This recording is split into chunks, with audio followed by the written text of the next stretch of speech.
माया, चलो जल्दी से उठ जाओ, अभी सब काम बाकी है, चलो जल्दी।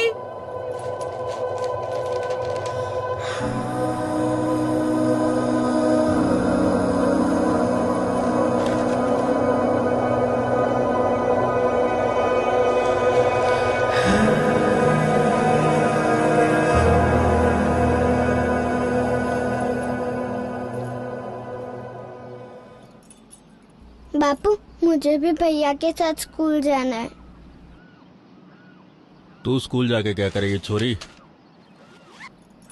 भैया की तरह मुझे भी पढ़ना है।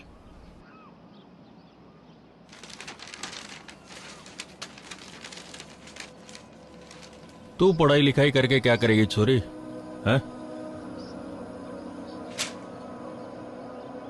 किशन तो पढ़ लिख के बड़ा आदमी बनेगा, तू तेरे कामों में मन लगा।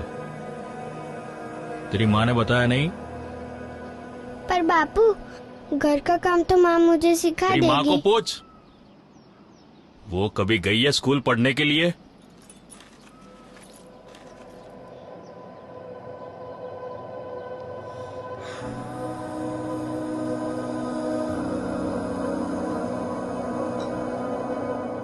और बेटी, तुझे पढ़ाई लिखाई करके कौन से हिसाब किताब करना है? घर के काम में मन लगा, आगे जाके ससुराल में यही सब करना है। हाँ?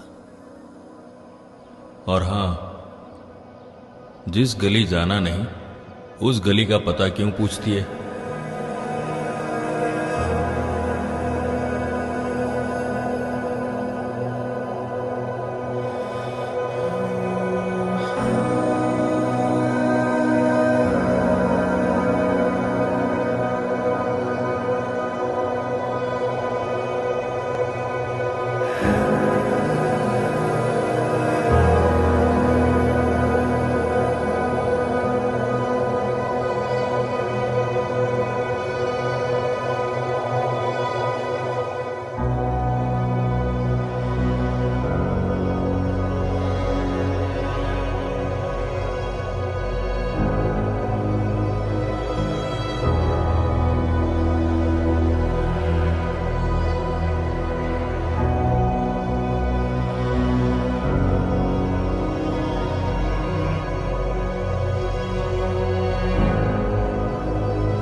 सुन माँ, मैं मेरे दोस्तों के साथ फिल्म देखने जा रहा हूँ, तो आने में देर हो जाएगी।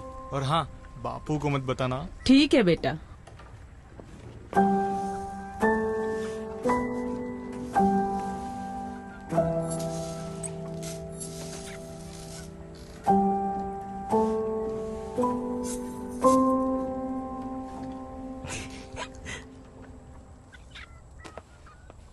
किशन, सुन तो। हाँ माँ। तेरे बापू वो माया के रिश्ते के बारे में कुछ बोल रहे थे, क्या हुआ उसका? अरे हाँ, वो तो आपको कहना ही भूल गया। बापू बता रहे थे कि माया को देखने के लिए लड़के वाले आने वाले। भैया, अच्छा, मुझे स्कूटर चलाना सिखाओगे? मुझे भी सीखना है। देखा माँ, इसका फिर से शुरू हो गया। कभी कहती है ये सीखना है, वो सीखना है, ये करना है, वो करना है। अब आज बोल रही है कि मुझे स्कूटर चलाना सिखाओ। सुन, अपना ध्यान अपने घर के कामों में रख। वो सब सीखना जरूरी है तुझे, ये सब नहीं। बाकी कामों के लिए हम बैठे हैं इधर। और हाँ, ससुराल में भी होंगे ना घर चलाने के लिए मेरे होने वाले जीजा जी। है ना माँ? हाँ बेटा।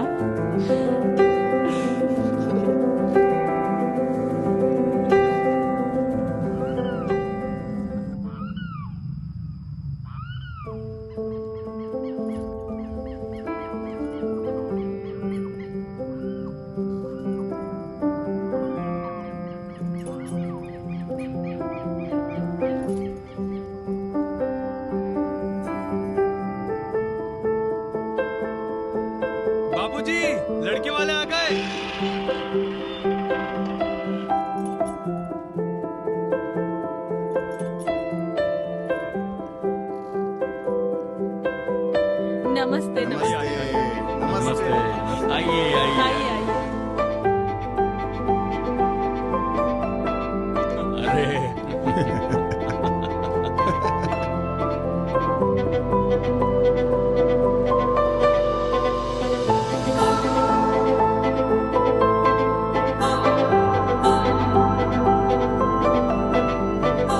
अरे बेटा, ओ नमस्ते। सुखी रहो सुखी रहो। हाँ अंदर। आइए आइए। जी जी आइए, बैठिए बैठिए भैया।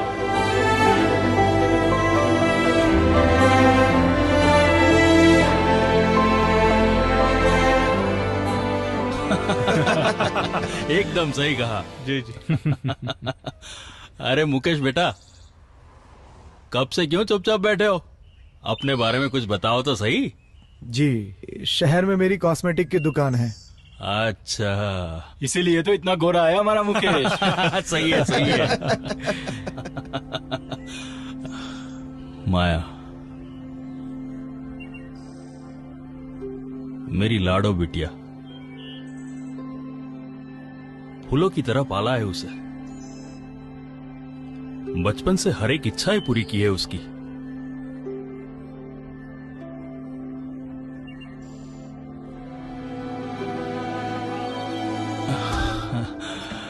घर के काम में बहुत अच्छी है।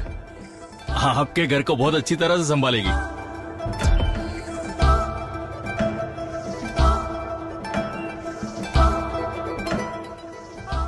बिल्कुल ऐसे ही होशियार और सुशील बहू चाहिए थी, जो घर को भी संभाले और हमें भी। बिल्कुल।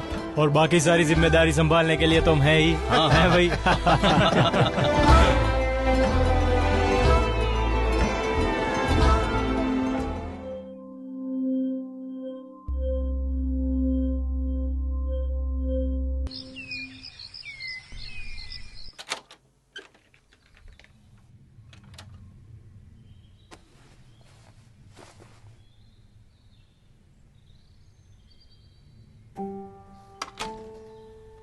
रोशनी, वहां पे क्यों खड़ी है? भाई का डब्बा लाके दे मुझे जल्दी।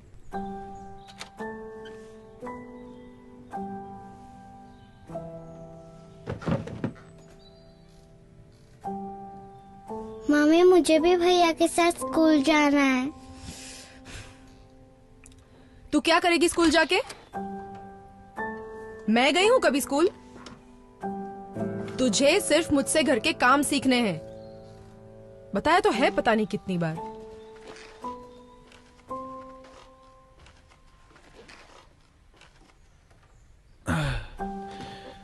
लालू, बेटा स्कूल के लिए तैयार हो जाओ। हाँ हाँ जी पापा, बस 2 मिनट में हो ही रहा हूँ। बेटा, स्कूल में मन लगा के पढ़ना। ओके। माया, हाँ, मुझे आज आने में थोड़ी देर होगी, लेकिन तुम मेरा पसंदीदा गाजर का हलवा बनाती हो ना, तो शायद मैं घर जल्दी आ जाऊंगा। ठीक है?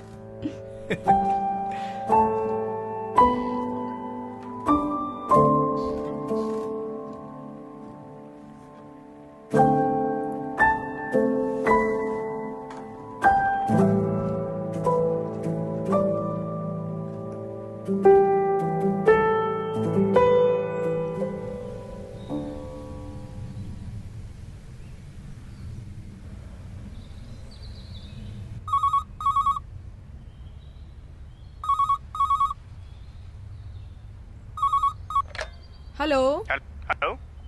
हाँ जी, हेलो। हाँ जी, बोलिए।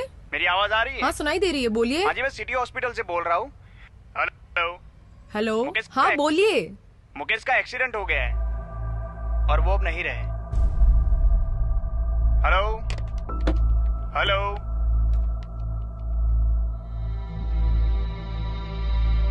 Hello. Hello.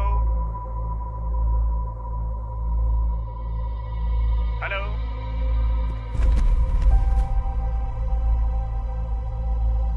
Maya, Maya, Maya, hello. क्या हुआ तुझे माया? उठ, उठ, हेलो। क्या हुआ? हेलो। हेलो, हाँ जी, सुन रहे हो? हाँ जी, मुकेश का एक्सीडेंट हो गया है और वो अब नहीं रहे।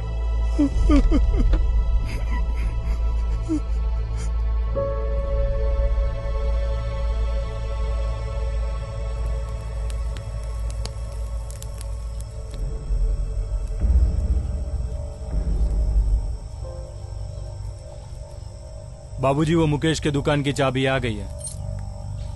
कोई संभालने वाला तो रहा नहीं। वैसे भी मुझे नौकरी से फुर्सत मिलती नहीं, तो दुकान बंद करवा दी है। ठीक है बेटा, तुम्हें जैसा सही लगे। बाबूजी, आपसे माया के बारे में बात की थी। मेरी इतनी कमाई है नहीं कि मैं सबको संभाल सकूं।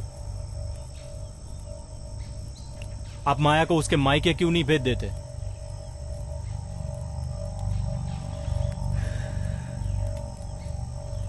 ये सब मेरी जिम्मेदारी नहीं है। चल छोरे।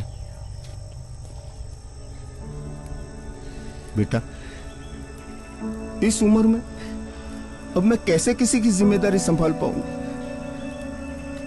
मेरी लाचारी और मजबूरी को समझो। मुझे माफ कर दो बेटा, मुझे माफ कर दो।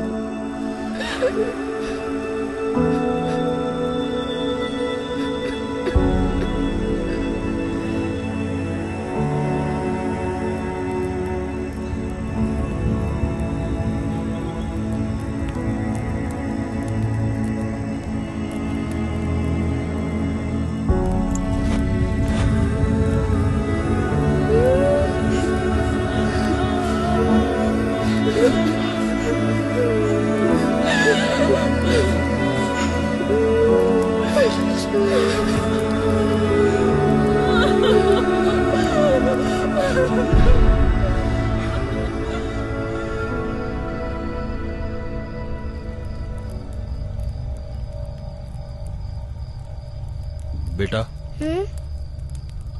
अंदर जाओ। ओके, जाओ। चल रोशनी।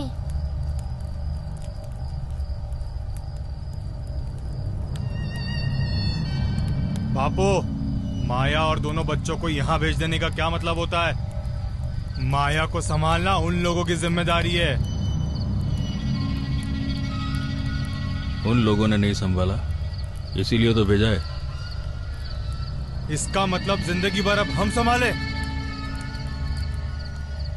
मैं नहीं कर सकता। अपना ध्यान अपने घर के कामों में रख, और बाकी सारी जिम्मेदारी संभालने के लिए तुम है ही, है भाई। बापू, आज ना मुझे किसी की बहुत याद आ रही है। आज मुझे वो 10 साल की माया याद आ रही है। वो छोटी सी मासूम सी माया जो अपने बापू पर आश्रित थी, जिसके दिल में मुझे भी पढ़ने भैया का के ख्वाब साथ उठा था, स्कूल जाना है। जो स्कूल जाना चाहती थी। अपने भाई की तरह ही वो भी पढ़ना चाहती थी, आगे बढ़ना चाहती थी। वो माया जिसको आपने मार डाला, उसके सपने, उसकी जिज्ञासा को छीन कर। क्योंकि आपके हिसाब से तो पढ़ाई करने का हक, सपने देखने का हक सिर्फ छोरों का ही होता है ना। मैं फिर भी खुश थी, जिंदा थी मैं, अपनी माँ की तरह, उन हजारों औरतों की तरह, अपने बच्चों और अपने पति के लिए बहुत सारे बलिदान देती थी। और इस विश्वास के साथ जीती थी कि मेरी रक्षा करने के लिए, मेरा घर चलाने के लिए, मेरे बच्चों और मेरी जिम्मेदारी उठाने के लिए मेरा पति है ना। कहाँ है मेरा पति? मेरा पति तो नहीं है।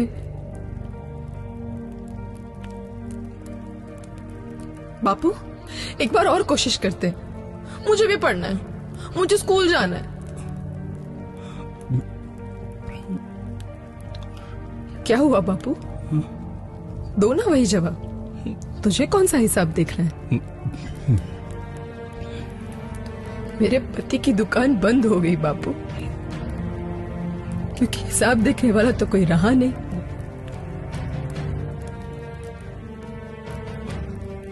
किशन भैया, मुझे स्कूटर चलाना सिखाओगे? मुझे तुम्हारी वो किताब पढ़नी है। मुझे गिनती सिखाओ ना। क्या हुआ किशन? तुम भी बोलो ना कि मुझे तो ससुराल जाना है और वहां तो तुम्हारे जीजाजी होंगे सब कुछ संभालने के लिए। किशन, तुम्हारे जीजाजी नहीं रहे,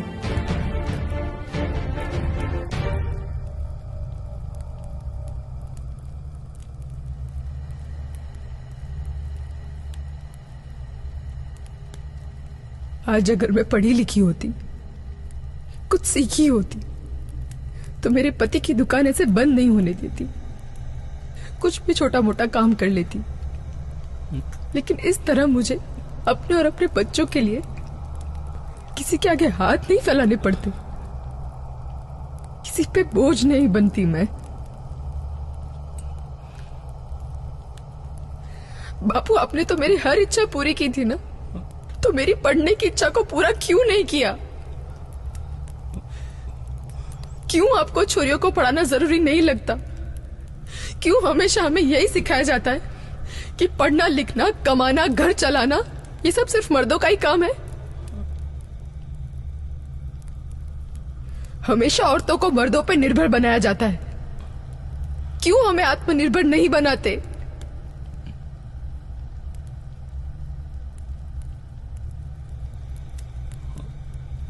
बेटी, शिक्षा पाना हर इंसान का जन्मसिद्ध अधिकार है। आप कौन होते हैं उसे छीनने वाले?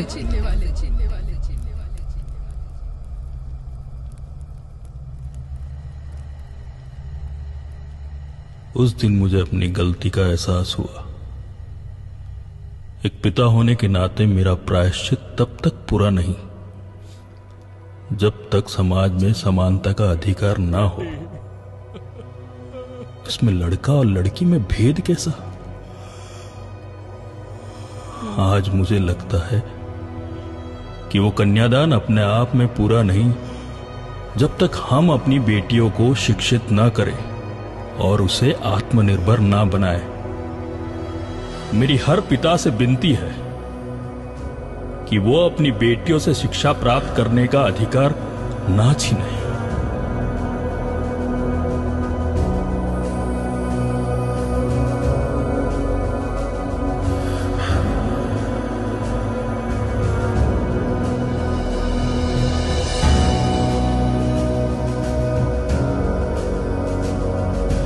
चल रोशनी, जल्दी आ, स्कूल के लिए देर हो रही है। चल जल्दी आ।